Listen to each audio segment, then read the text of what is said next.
Oi, oi, meu nome é Maria, eu sou advogada trabalhista empresarial e hoje eu estou aqui com as minhas colegas, também advogadas trabalhistas, doutora Aline e doutora Tayana, para mais um episódio do E aí, pode? Oi, oi. Olá! Tá fazendo um adendo aqui? Deixa eu falar uma coisa para vocês. Já passamos do nosso 10º episódio. Então eu acho que todo mundo já sabe que eu sou a Maria, Tayana, Aline, mas a gente sempre faz questão de vir aqui falar quem somos, porque eu não sei se você vai pegar o primeiro, o segundo, o terceiro ou quarto episódio. Então, somos advogadas trabalhistas, apaixonadas pelo que a gente faz. E a gente sempre traz assuntos diferentes aqui para vocês, para entender um pouco mais da questão empresarial, né? Sempre trazendo no âmbito jurídico, principalmente para o pessoal de RH, departamento pessoal. Então a gente gosta dessa troca, né? Verdade. É isso aí. E hoje a gente vai falar sobre um assunto que, olha, gera sempre um burburinho. Porque nunca se sabe, sempre vem uma pergunta à tona das empresas, né? E aí, doutora, eu posso aplicar alguns benefícios para os meus funcionários? E é sobre isso que a gente vai falar hoje, sobre benefícios e sobre incentivos para os trabalhadores. Porque a gente sabe que só o salário hoje em dia não é mais atrativo, né, para uma vaga de trabalho. E muitas vezes até para continuar, para melhorar naquele emprego, sempre um benefício, um incentivo, ele faz a diferença, né. Mas para a gente entender melhor, tá, explica para nós essa diferença do benefício e do incentivo. O benefício, Maria, via de regra, ele é uma compensação adicional ao salário mensal do empregador. Então, ele pode ser o pagamento feito por uma obrigação legal, uma previsão por lei, ou então na própria convenção coletiva, ou até uma liberalidade do empregador. Mas ela serve, via de regra, paga mensalmente, então ela agrega a esse salário mensal. Já o incentivo, ele tem um caráter de premiação. Então, ele está atrelado a um pagamento excepcional por uma condição específica de um atingimento de meta. O maior objetivo disso tudo é o incentivo, né, para atingir e melhorar a performance e premiar, né, propriamente dito, aquele bom desempenho. Então, o vale transporte, o vale alimentação, plano de saúde, isso são benefícios, agregam ao salário. E o PLR, o PPR e os prêmios, pontuais, esses sim são incentivos salariais. Perfeito, tá. E uma questão também, né, que a gente sempre comenta e que para as empresas eu acho que é o grande gatilho, assim, é a questão do turnover, né, que é essa rotatividade. Então isso faz diferença para se tornar uma vaga atrativa. A questão aqui é que precisa tudo ser muito bem equilibrado, porque eu vou ter benefícios fixos, como tu mencionou, então onde o funcionário ele vai ter ciência do que ele vai receber, de que aquilo ali vai ser todo mês, como um vale alimentação, por exemplo. Então ele já tem ciência de que isso vai receber mensalmente. E um incentivo, ele vai vir se ele cumprir com todos os requisitos que estão descritos para recebimento desse incentivo, né. Então, tudo isso faz diferença e é preciso ter clareza, né, nessa hora de informar isso tudo. Mas o ponto principal aqui também é manter esse engajamento com os funcionários, né, Aline? Sim, esse engajamento, a satisfação do colaborador, hoje ela vai muito além do que os benefícios fixos, os tradicionais. Então a gente percebe que quando as empresas elas investem em algo como benefícios para bolsa de estudo, para atualização até das próprias normativas, dependendo do setor da empresa, como um RH, um DP, eles ficarem por dentro das atualizações jurídicas. Também bolsas de percentuais, que a empresa cobre, por exemplo, às vezes eu escuto muito na academia, para poder tentar reter talentos, que estão contratando, professores de educação física ou estagiários, e a própria academia, ela custeia uma parte do estudo. E também outras questões voltadas para a própria saúde física e mental. Então tem empresas que às vezes elas disponibilizam o autoconhecimento para os funcionários e, querendo ou não, isso reflete muito no próprio engajamento e no comportamento interpessoal dentro da empresa. E também a gente vê quando começou aquela onda, de corredores, empresas que incentivavam a corrida, então era uma forma dela criar uma disputa saudável dentro da própria empresa.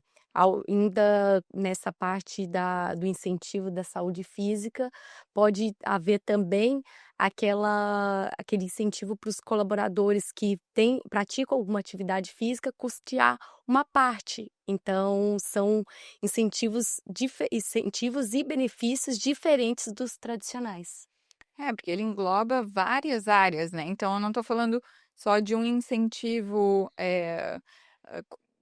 pode receber de várias formas, como tu mencionou ali da corrida, né?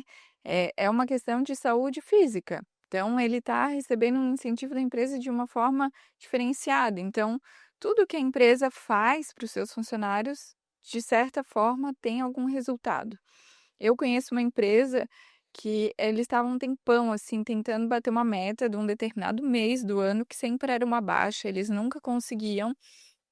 E eles, poxa, nesse ano, não, vamos continuar incentivando para bater a meta e tudo mais. E aí bateram a meta.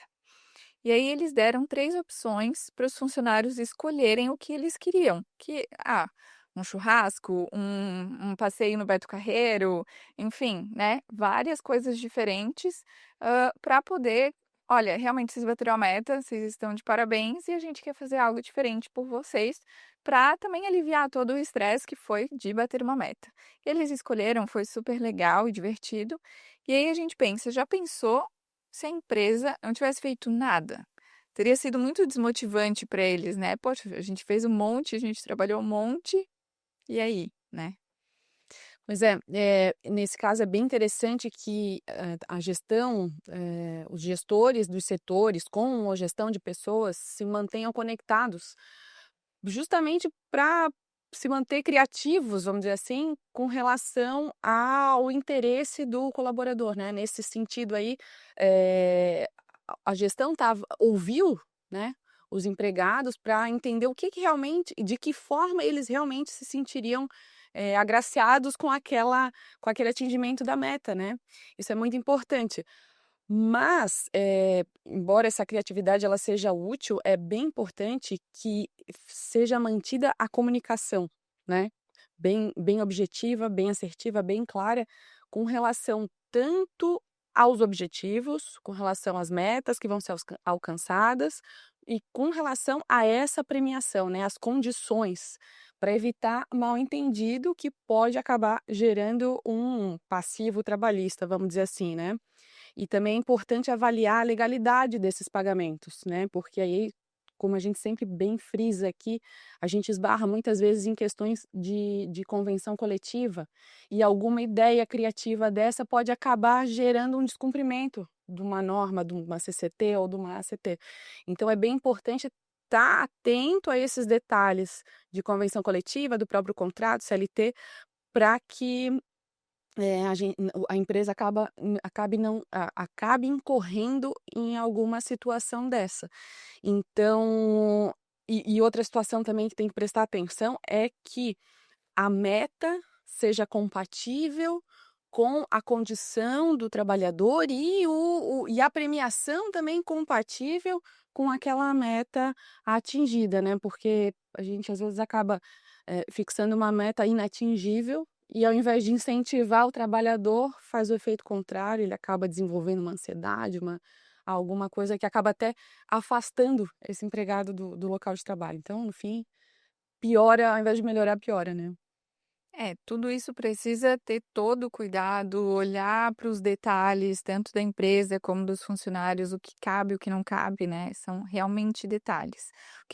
O que a empresa precisa ter em mente é que não dá para fazer possível impossível, né? Ah, eu vou a todo custo implementar uma situação que às vezes não é cabível, como mencionou, ele vai acabar piorando e trazendo outras questões e principalmente trazendo alguns riscos trabalhistas também, né, Aline?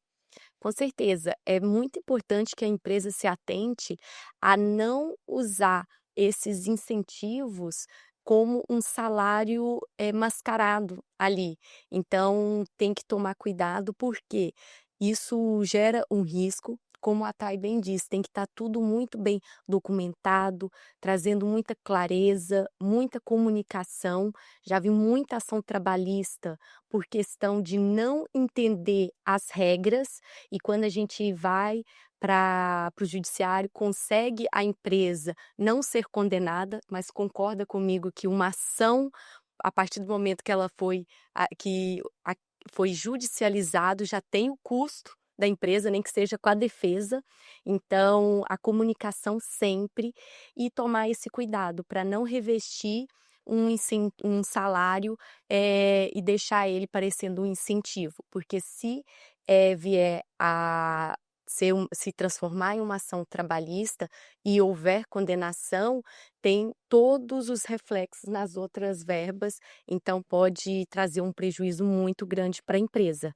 Então tem que ficar sempre atento nessa questão. É, e até quando a gente fala sobre esse assunto aqui, ele é um assunto delicado, né? Como eu falei ali no início do episódio, até entre advogados existe muita divergência sobre esse assunto, né? Será que dá para aplicar em algumas empresas alguns incentivos?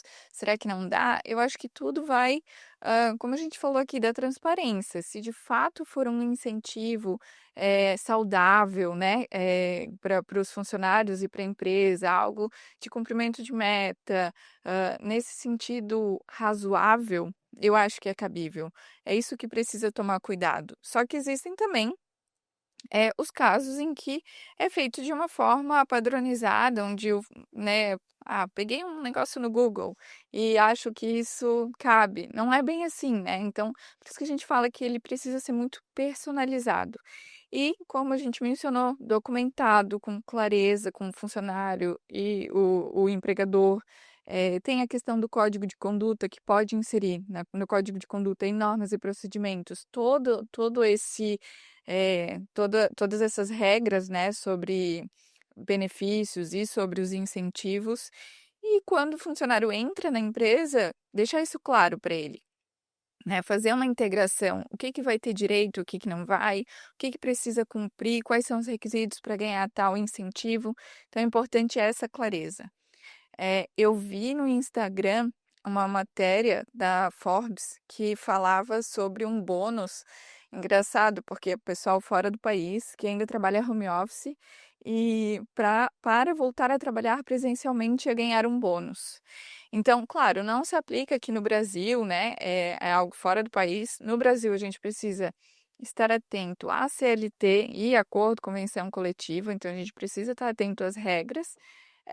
Mas, a gente vê a criatividade, né, poxa, o pessoal não está indo trabalhar no presencial, eu vou dar um bônus para quem for. É realmente uma criatividade, né.